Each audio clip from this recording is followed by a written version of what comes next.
Esta acusação que é apresentada a este plenário, depois do longo trajeto que percorreu na comissão processante, onde várias provas foram produzidas, esta acusação foi apresentada há quase um ano atrás, em agosto do ano passado, por uma jovem advogada e professora, Janaína Pascoal, pelo antigo membro fundador do Partido dos Trabalhadores PT, Dr. Hélio Bicudo, um dos ícones de defesa dos direitos humanos do Brasil, e por mim. São 3 gerações que assinam esse pedido.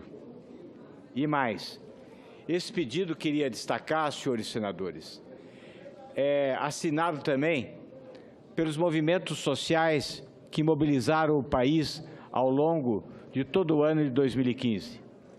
São os movimentos Vem Pra Rua, Movimento Brasil Livre e os movimentos contra a corrupção. Não se trata, portanto, exclusivamente de uma iniciativa pessoal, porque vem corroborado por milhões e milhões de brasileiros que acorreram às ruas de todo o Brasil. E queria lembrar, senhor presidente, senhores senadores, que esse pedido, que está centrado em 2 fatos que foram aqui reiteradamente lembrados, ou seja, as operações de crédito ilegais e a edição de decretos de abertura de crédito sem autorização legislativa, esse pedido, que foi limitado e restringido a esses 2 fatos, no entanto, era muito mais amplo, bem mais amplo. Ouvi falar tanto aqui de que esse pedido teria sido encontrado como um expediente para colocar fora da presidência da República uma presidente eleita com 54 milhões de votos. Quero lembrar, senhores senadores, que esse pedido tinha como seu carro forte um fato que foi excluído e indevidamente excluído pelo presidente Eduardo Cunha para sua conveniência, que era exatamente o envolvimento da presidente Dilma Rousseff com relação aos fatos envolvendo a corrupção na Petrobras. Este era o fato fundamental que iniciava o pedido de impeachment. E por isso mesmo que os movimentos Brasil Livre, o Movimento Brasil Livre, o Movimento Vem Pra Rua e os movimentos contra a corrupção haviam anuído e eram praticamente coautores. Por quê? Porque ali se atribuía à presidente uma grave omissão, uma omissão dolosa, de não ter responsabilizado os diretores da Petrobras, que haviam praticado todas as irregularidades que levaram às propinas e que levaram também o seu partido, o partido da presidente, a ser, ser altamente beneficiário dos dinheiros que haviam sido desviados da estatal. E depois, ao correr do ano e com as delações que vieram, se estabeleceu que, inclusive, se verificou que a presidente afastada não só tinha conhecimento dos fatos que lá ocorriam, mas, ao mesmo tempo, era a madrinha desses diretores, como Nelson Cerveró recentemente disse na sua delação, garantidora da impunidade desses diretores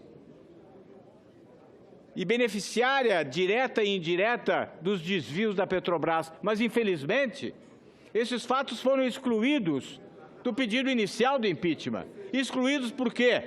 Porque Eduardo Cunha queria excluir os fatos relativos ao mandato anterior a 2014, porque tinha ele responsabilidade por propinas recebidas em 2014 e não queria admitir responsabilização por fatos ocorridos em 2014, porque ele seria, então, responsabilizado por fatos ocorridos em 2014. Então, quero deixar bem claro que não se está aqui em busca de pequenas questões de cunho fiscal para encontrar uma motivação para excluir a presidente da República legitimamente eleita. E mais, estes fatos que estão sendo objeto de apreciação aqui hoje, as operações de crédito ilegais e os decretos que foram editados sem autorização legislativa, também não são fatos pequenos. É necessário ter uma compreensão bem clara e bem precisa do que esses fatos significam, em que contexto eles estão inseridos. Não são fatos isolados, são fatos que devem ser compreendidos no seu contexto. E que contexto é esse em que esses fatos estão inseridos? Qual é o conjunto da obra? Não se está afastando uma presidência da República por fatos isolados, se está afastando por uma conduta irresponsável, por uma conduta que leva à consequência de reconhecê-la como não mais digna de exercer o alto mandato de presidente da República. Ela não merece mais governar o Brasil, porque na forma em que ela governou o Brasil, levou o Brasil ao desastre em que ele se encontra. E esse desastre decorre da forma como governou. E que forma ela governou? Ela governou através da obscuridade, através da mentira. Vamos recordar o que é a Lei de Responsabilidade Fiscal. A Constituição de 1988 dedica inúmeros artigos, seja no capítulo legislativo, seja no capítulo do sistema financeiro, do sistema orçamentário, inúmeros artigos ao orçamento. Por que que isso é dedicado? Porque é fundamental no processo democrático e é fundamental a um país que exista um bem jurídico fundamental, senhor presidente, que chama-se equilíbrio fiscal. Sem equilíbrio fiscal, uma nação não tem prosperidade, não tem respeitabilidade. E esse equilíbrio fiscal foi quebrado. O que é a Lei de Responsabilidade Fiscal que se constituiu numa grande conquista? Ela significa transparência, ela significa processo democrático, ela significa controle, ela significa que esta casa tem a capacidade efetiva de, a cada passo, a cada momento, saber como é que andam as receitas e as despesas.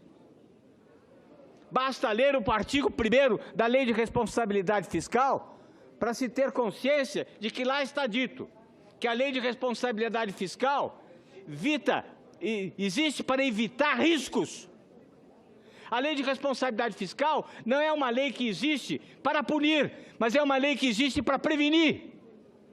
A Lei de Responsabilidade Fiscal é uma lei de precaução, que visa evitar a prática de atos que possam levar à insegurança das finanças públicas. Não adianta punir fatos que venham a lesionar as finanças públicas e o equilíbrio fiscal. É necessário evitar que as finanças públicas e a sua rigidez sejam comprometidas.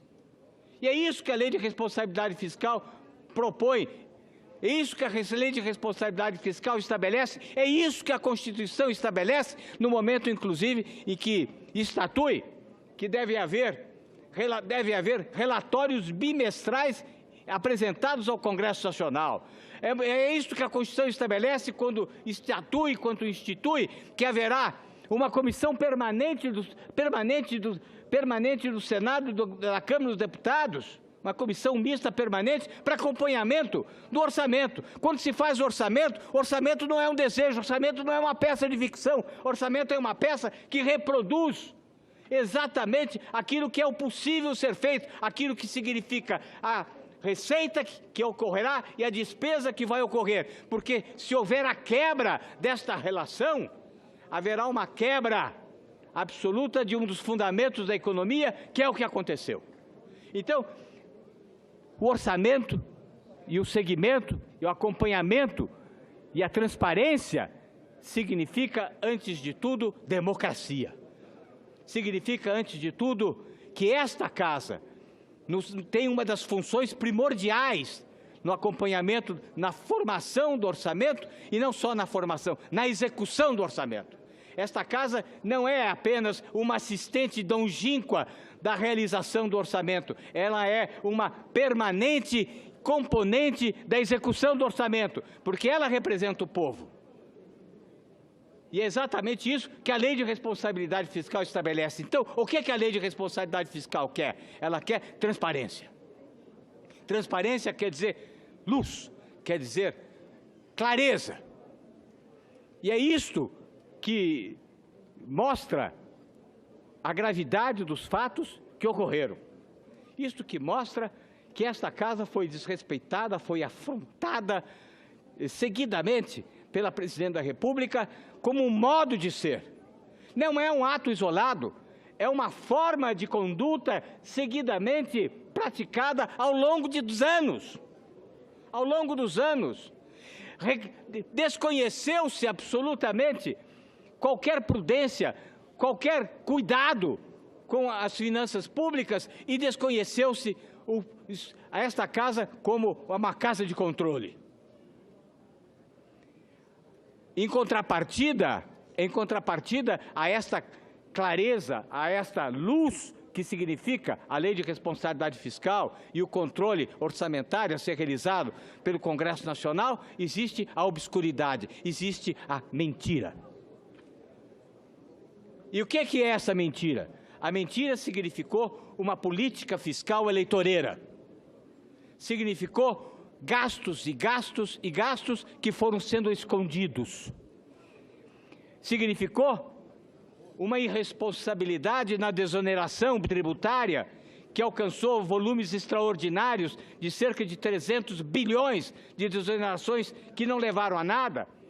Significou o Tesouro financiar o BNDES em quantidades fabulosas de mais de 400 bilhões, 400 bilhões que financiaram grandes empresas e não pequenas empresas. Empresas essas, a maioria delas, que está envolvida na Lava Jato. Que estão envolvidas na Lava Jato. Significou, essas desonerações tributárias, significaram benefícios a grandes setores industriais sem nenhuma vantagem de desenvolvimento, sem nenhuma vantagem de criação de estrutura e gastos com o pessoal, nenhuma contenção de gastos e de finanças, nada. E como é que podia ficar essa relação entre receita e despesa, se havia todos esses gastos e, ao mesmo tempo, desoneração tributária? Senhor presidente, como é que fechava essa conta? Sabe como é que fechava essa conta? Como é que fechava essa conta? Com financiamento de despesas primárias da União por via dos bancos que eram controlados pela União. Então, a União controlava os bancos, forçava os bancos a financiar as despesas primárias. E sabe onde que estava a ocultação? A ocultação estava no não registro desses passivos como dívida pública. Então, ao contrário da Lei de Responsabilidade Fiscal, que é uma lei da transparência, que é o processo democrático, e que o orçamento, que as despesas e os gastos passam como um filme por esse Congresso Nacional, por conhecimento da sociedade, estava tudo escondido. É a contraposição entre o claro e o escuro, entre a treva e a luz. A luz, que significa a Lei de Responsabilidade Fiscal e o Congresso, foi substituída pela escuridão.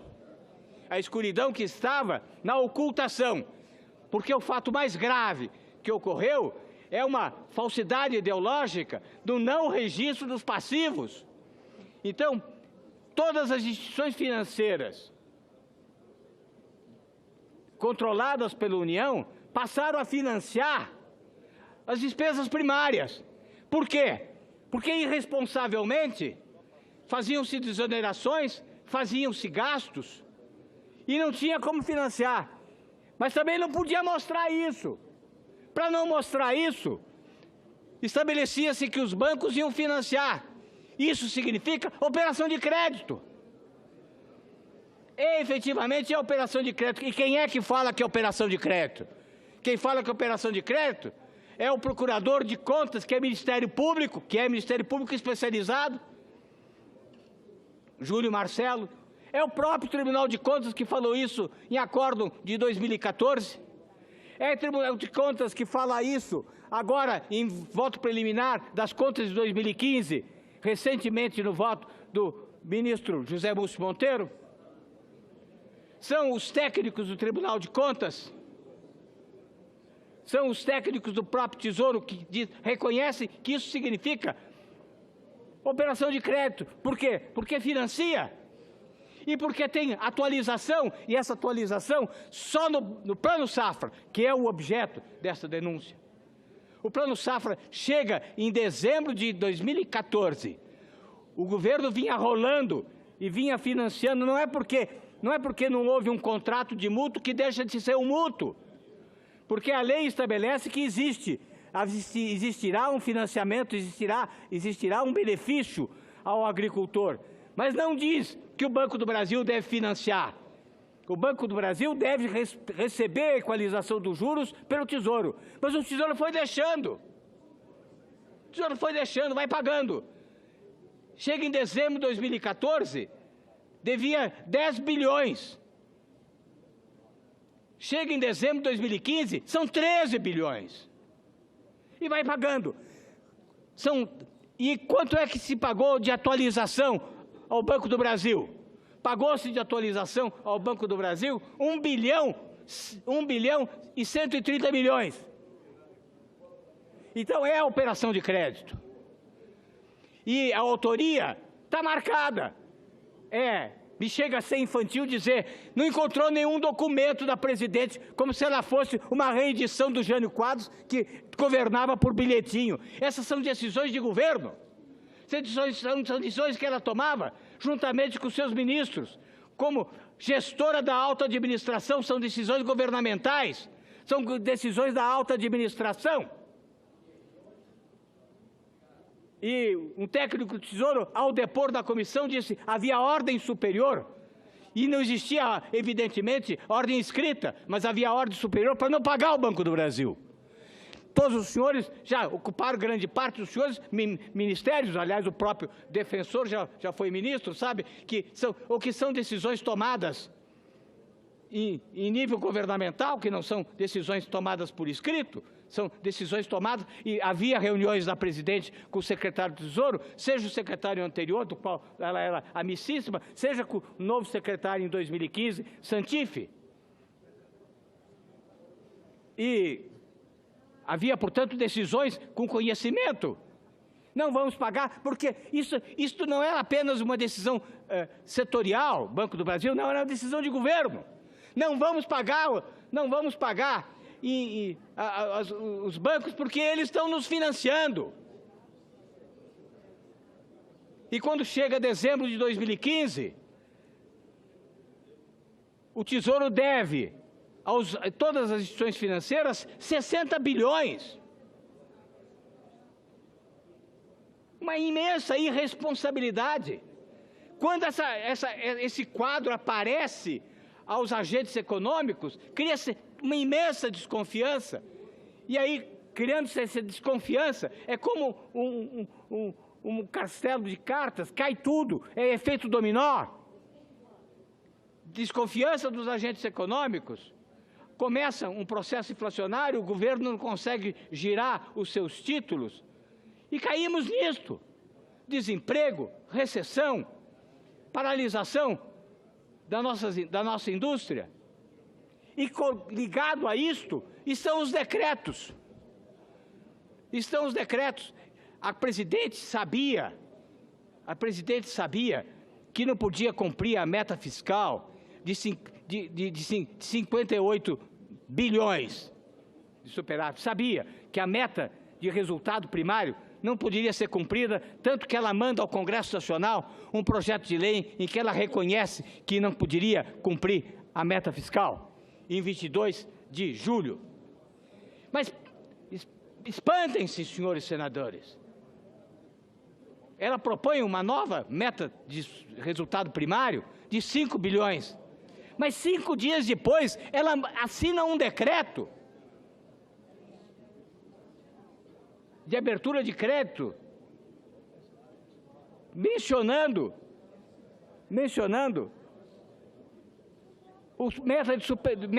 o método de resultado primário que ela tinha dito que não ia ser possível cumprir, porque ela já tinha mandado um projeto. Ela sabia, ela se refere na exposição de motivos do decreto de abertura de crédito de 1 bilhão e 700, a meta de resultado primário, que ela tinha 5 dias antes dito que não podia cumprir. E os avisos que ela recebeu com relação às operações de crédito desde 2013, os avisos que ela recebeu com relação aos decretos, mas, sabe, a defesa vai apresentar uma Dilma irreconhecível. É uma Dilma que é uma coitada de uma mulher como uma senhora do lar dos anos 1950, que recebe um decreto enviado pelos ministérios, pelos órgãos setoriais, e que ela assina. Sem saber, coitada, ela não sabia de nada. Logo ela, centralizadora, o ministro Jacques Wagner, em dezembro de 2015, diz: não se preocupe com o ministro da Economia, porque o ministro da Economia tem um nome, chama-se Dilma. Centralizadora, dominadora, ela assina o decreto e ainda se discute autoria. Autoria significa, ela é a responsável, na medida em que, de acordo com a Constituição, ela tem a responsabilidade pela gestão da alta administração e ela dirige a administração, seja diretamente, seja por meio dos seus ministros. Governa-se por meio dos ministros, por meio dos membros da alta administração, como o secretário do Tesouro. E ela deixa de cumprir com o dever que devia cumprir, seja ao mandar fazer, seja ao deixar de mandar que não se faça. Isso é o que aconteceu.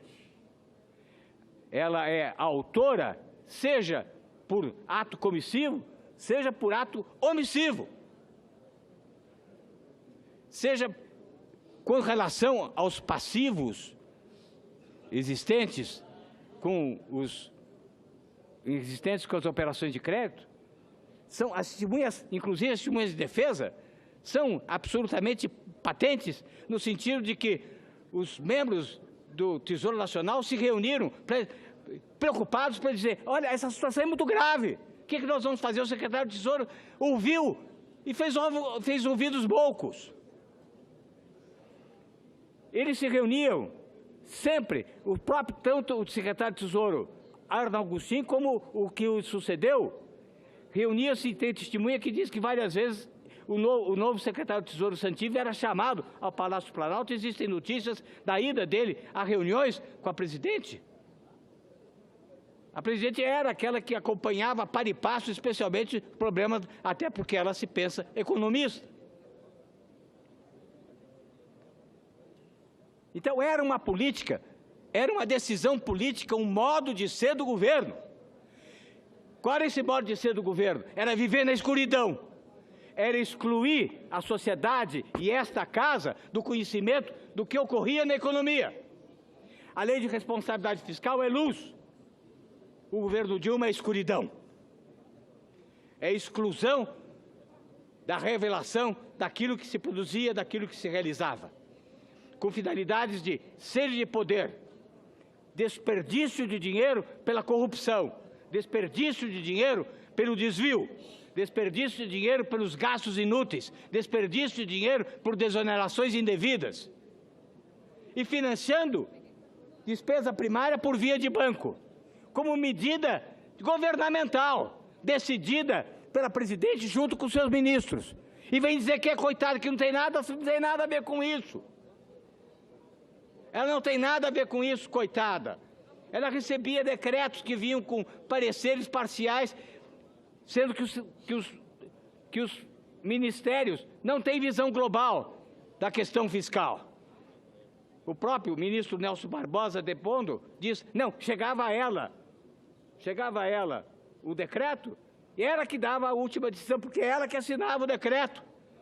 E ela assina decretos que contrapõem pedidos de projeto de lei. Ela manda um projeto de lei para estabelecer uma nova meta fiscal e passa a atuar de acordo com a meta fiscal estabelecida no projeto de lei. Pense, senhores senadores, ela passou a governar de acordo com uma meta fiscal constante de um projeto de lei que só veio ser aprovada na 10ª hora em dezembro de 2015 e governou o ano inteiro de 2015 com base num projeto de lei, dando força de medida provisória a um projeto de lei. E esta casa, ignorada. Havia um projeto de lei, pouco se dane o Congresso Nacional. Para quê? Esperar que o Congresso Nacional vote uma mudança da meta fiscal. Eu vou governar ao meu talante, segundo a minha vontade, segundo a minha necessidade. E qual foi a consequência disto?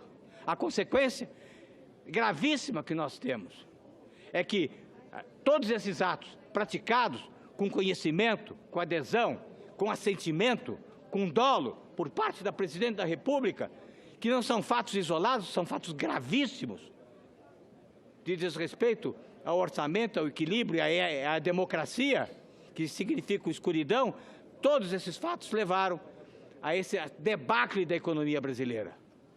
Ao desemprego, falam tanto de conquistas sociais. Que conquista social é essa?